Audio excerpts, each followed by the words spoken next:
自分が自分と周りの人を左右する意思決定をする、その意思決定が正しくなるように一生懸命動く、結局自分が自分の最高の相談相手、なんかね、ネガティブに捉えてる UFO。こんにちは、本日です。このチャンネルでは14歳から働き、21歳で起業、これまでに300億円以上売り上げた経験で培った組織づくり、育成術などをお話ししています。興味のある方だけ見ていただけると嬉しいです。はい、本日もよろしくお願いします。本日のテーマがですね、メンタルケアと自己マネジメントというところで、僕自身も管理職という立場なんですけども、結構孤独な立場だなって思うことが多くてですね、その際ちょっとどうやって心を整えながら管理職っていう、仕事を続けるための、思考法っていうんですかね、そういうところをちょっと今回は紐解いていけたらなと思っております。孤独なのかな？孤独というか相談できる人がいないみたいなのはちょっと感じてて。でも管理職だから女子いますよね。社長じゃないもん。一つ思うのは、たまにこういう話あるじゃないですか。100歩譲って社長だったらわかるんですけど、管理職は上司いるわけだから、別に普通に上司に相談すればいいじゃんと思うんですよね。でも多分それができないっていうことは、多分理由いくつかしかなくて、一つは、上司が多分基本微妙ですよね。だから相談できない。とか、もしくは相談イコール、ネガティブに捉えてる UFO。っていう感じなんじゃないかなと思うんですよね。なるほど。だから要は、例えば僕も、じゃあそういう意味では、うちの会社の管理職からしたら、もちろんレポートライン持ってるから、上司なわけですよね。別に全然相談来いよと言ってますけど、例えば、すごいネガティブな相談が来たら、何ですかそれと。くだらないって結構言っちゃうんですよ。だから多分ネガティブなことの相談みたいな話は来ないんですよね。もしかしたら逆の立場からしたら言えない。だから相談できる人がいないってなってるかもしれないですけど、所詮ネガティブな話ですよ。でも、前向きな相談は、進もうとしてる相談、悩みとか、前に進もうとしてるものであれば、全然受けますよね。来たら話します。なるほど。それがある意味上司の仕事だと思う。仕事というか、上司として結果を出すための、一つやらなければならないこと。とか自然と発生しちゃう仕事の一つみたいなもんだなと思うので、だからシンプルにそうですね、まず孤独な立場だ管理職はってあんまり自分に暗示かけない方がいいですよね。社長としてもそうですよ。社長は孤独だ、社長は孤独だって別にそうは思わないし、もちろんその場面を切り取ってこういう時は自分一人で決めなきゃいけないから、そうだよなって、それを孤独と呼ぶならそうかもしれないけど、孤独ってなんかちょっとネガティブな使い方じゃないですか。そうですね、確かに。だから別に結構言葉の力をみんな舐めてるんで孤独とか相談っていう使い方を結構ネガティブ方向とか、良くない方向で捉えてたり使ってたりするから、そしたら使わない方がいいよ。思わない方がいいよって思いますよね。なるほど。具体的な話は、相談相手がいないのは別に普通じゃんみたいな。僕はなんかずっと経営者やってきて、最初の方思ってたのは、結局相談したところで、相談っていうのは、要は相手から何か回答が欲しいわけですよね。でも、僕はこう考えてたんですよ。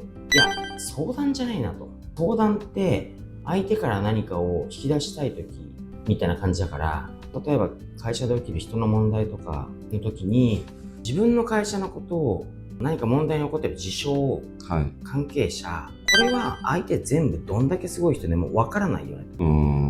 分かるはずがない。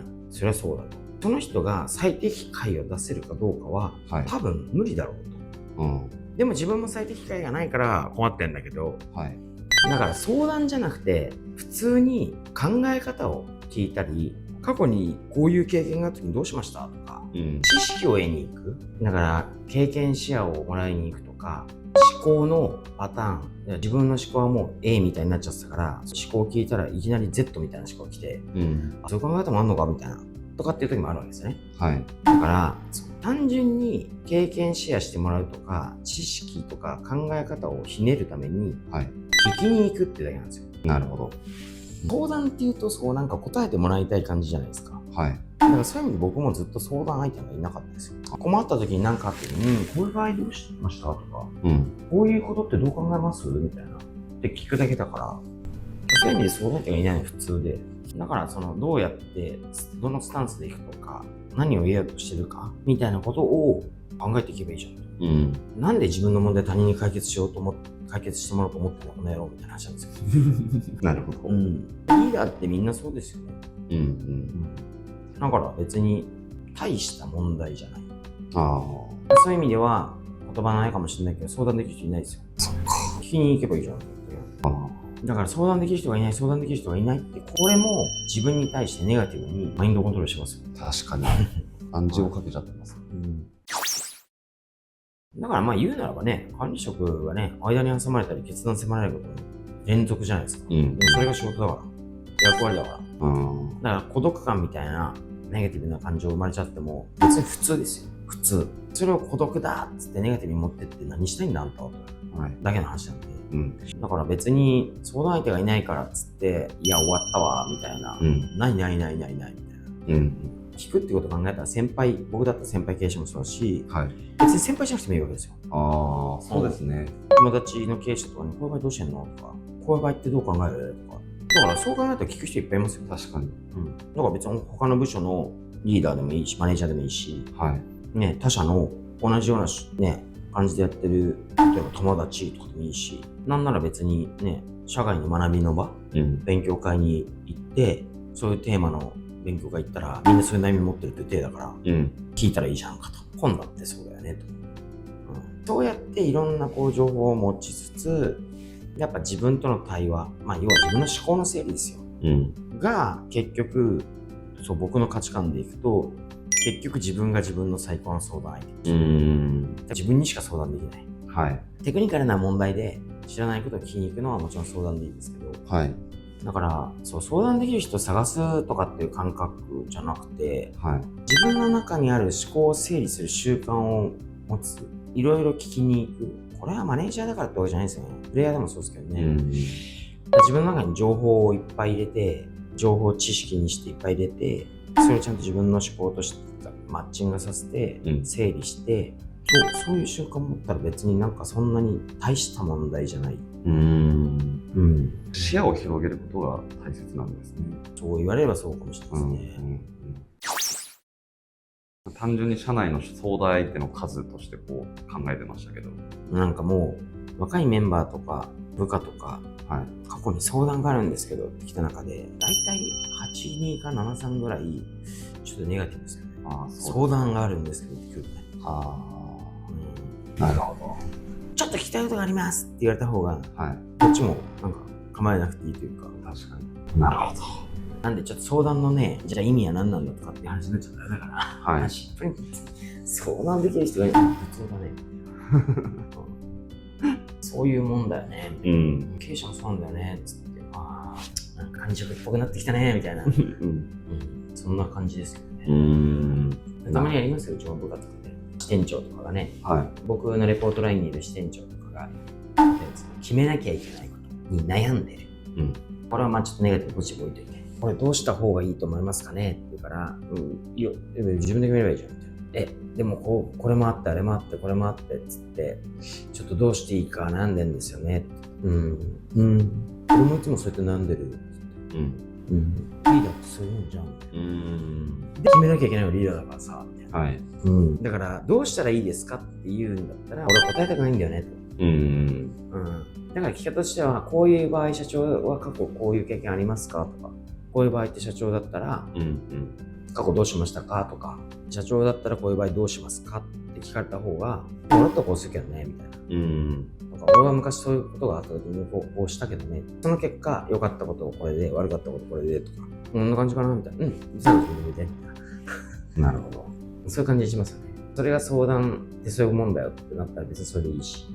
でも基本はそういう感じで対応してますし。いや、そうですね。もう問いがネガティブに捉えられちゃうんですよ。孤独な立場だから。確かに。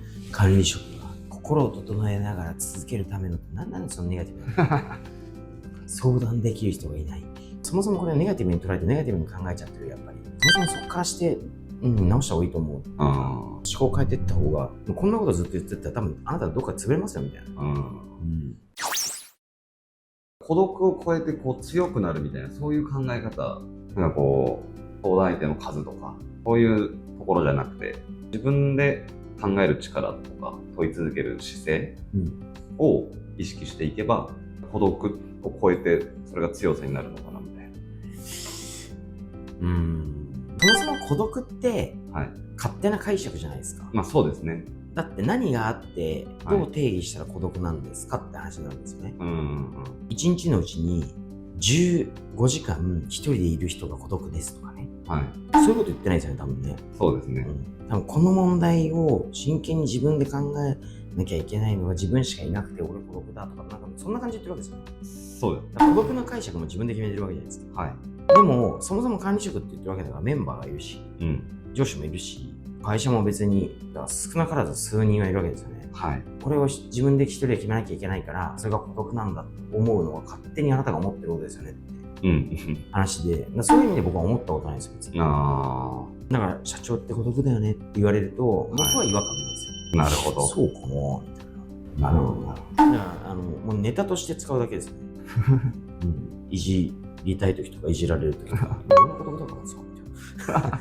売れたくない時に使うぐらいだから。孤独を乗り越えたらって言うけど、孤独を乗り越えるんじゃなくて、自分で意思決定をしていくのを練習続けてる時、まあやっぱそれも訓練だから、とにかく自分で何か意思決定を、自分が自分と周りの人を左右する意思決定をする。その意思決定が正しくなるように一生懸命動く。これを練習していかないといい管理職にはなれないし、社長にもなれないしっていうだけの話だから、そういう練習期間なだけなんで。なるほど。孤独とかどうのこうのどうでもいい。ありがとうございます。ちょっと話変えると、プレイヤーの時はこの意思決定をしたら自分に影響があるだけだと、いうことが多いですね。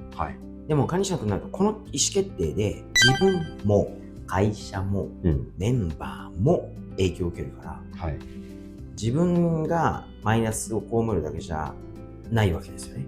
そういう時にやっぱりみんな不安だからいいのかなってこう安易にこうね、意見を求めに行ったりとかしますけど、でもそれはそうリーダーとか管理職、社長、そういう人は必ずそういう意思決定をしていかなきゃいけない。それの不連続の連続なんで、それができないんだったら管理職無理だよねって、リーダー無理だよねって、じゃあ一生言い方悪いけど誰かに支えられてとか、そういう立場につかず生きていくのかと。これもだから別の話ですけど、自分に家族ができた時に自分が大黒柱と、奥さんよりも俺が稼いでると、子供とも2人生まれた、家族4人だ、俺らの両親も2人いて4人いると、自分の妹もいる、弟もいる、その家族もある。